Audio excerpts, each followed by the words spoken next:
రూపాయల అంచనాలతో మొదలుపెట్టిన కాళేశ్వరం 1,02,000 కోట్ల రూపాయల బిల్లులు చెల్లించిండు కాంట్రాక్టర్లు.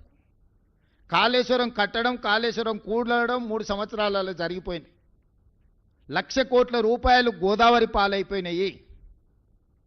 ప్రగతి భవన్ ఆయన విలాసవంతమైన జీవితాన్ని సేదతీరడానికి మాత్రం ఉపయోగపడ్డది తప్ప, గద్దరన్న లాంటి వాళ్ళని ప్రగతి భవన్ గేటు దగ్గర గంటల కొద్దీ ఎండలో కూర్చోబెట్టింది తప్ప, పేద ప్రజలకు ప్రవేశం లేని, తెలంగాణ పేద ప్రజలకు ప్రవేశం లేని నిషేధాజ్ఞలు ఉన్న ప్రగతి భవన్ కేవలం చంద్రశేఖరరావు గారికి వారి కుటుంబానికి ఉపయోగపడ్డది తప్ప తెలంగాణ రాష్ట్ర ప్రజలకు ఏమైనా ఉపయోగపడ్డదా?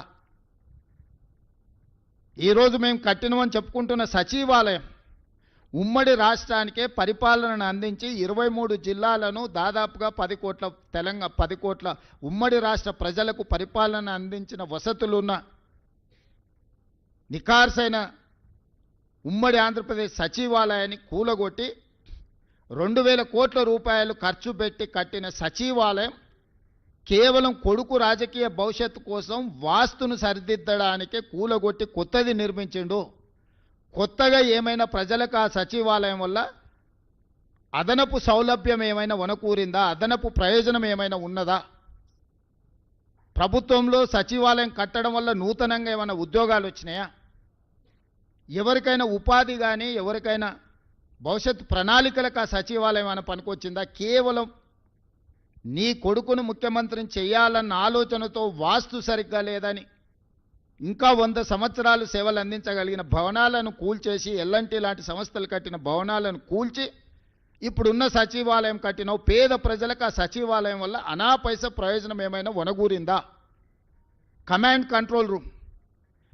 కంట్రోల్ రూమ్ ద్వారా ప్రతిపక్ష నాయకుల ఇళ్ల ముందు సీసీ కెమెరాలు పెట్టి కమాండ్ కంట్రోల్ రూమ్లో కూర్చొని చూసుకోవడానికి, ప్రతిపక్షాల మీద, తనంటే గిట్టని వాళ్ళ మీద, పాత్రికేయ మిత్రుల మీద నిఘబెట్టడానికి కమాండ్ కంట్రోల్ రూమ్ కట్టినవు తప్ప, కమాండ్ కంట్రోల్ రూమ్ అంతకుముందు ఎవరినన్నా లోపలికి రానిచ్చిండ్రా? లోపల ఏముందో అదొక గండికోట రహస్యం. సద్దాం హుస్సేన్ ఆయన లాంటి వాళ్ళని 6 మందిని నకిలీలను తయారు చేసిండంట ప్రాణరక్షణ కోసం. ఎక్కడికి వెళ్ళినా వాళ్ళు ముందుగాల వెళ్తే ఎవరు సద్దాం హుస్సేనో తెలియక ఎవరిని చంపాలనో ఆలోచన చేస్తారని భయంతో, కుటుంబ సభ్యులు కూడా, సొంత భార్య కూడా అత్యాయత్నం చేస్తుందనే భయంతో నకిలీ సద్దాం హుస్సేన్లను తయారు చేసి నమూనాలను పెట్టి ప్రాణభయంతోనే రక్షణ కల్పించుకున్నాడని మనం చాలా వార్తలు చదివినాం. ఇలా చంద్రశేఖరరావు గారు ప్రాణభయంతో తనను కాపాడుకోవడానికి ప్రగతి భవన్లో బుల్లెట్ ప్రూఫ్ అద్దాలు బాత్రూంలో కూడా పెట్టుకునే పరిస్థితి వచ్చింది. ప్రతి వాళ్ళ మీద నిఘబెట్టాలన్న, తొంగి చూడాలి ప్రైవేటు జీవితాలలో అని తండ్రి కొడుకుల ఆలోచనతోటి టెలిఫోన్ ట్యాపింగ్ కానీ లేకపోతే కమాండ్ కంట్రోల్ రూమ్ కానీ కట్టినరు. రైతుల కోసం 1 కోటి ఎకరాలకు నీళ్ళు ఇస్తామని చెప్పి 1,00,000 కోట్లు ఖర్చు పెట్టిన కాళేశ్వరం కూలిపోయింది. ఈ 10 సంవత్సరాలల్లా ఈ తెలంగాణ రాష్ట్రానికి ప్రయోజనం చేకూర్చే విధంగా ఏ ప్రణాళికలైనా కేసీఆర్, నరేంద్ర మోడీ గారు, కిషన్ రెడ్డి గారు, కేటీఆర్ గారు చేసిండ్రా? పోల్చి చూడండి.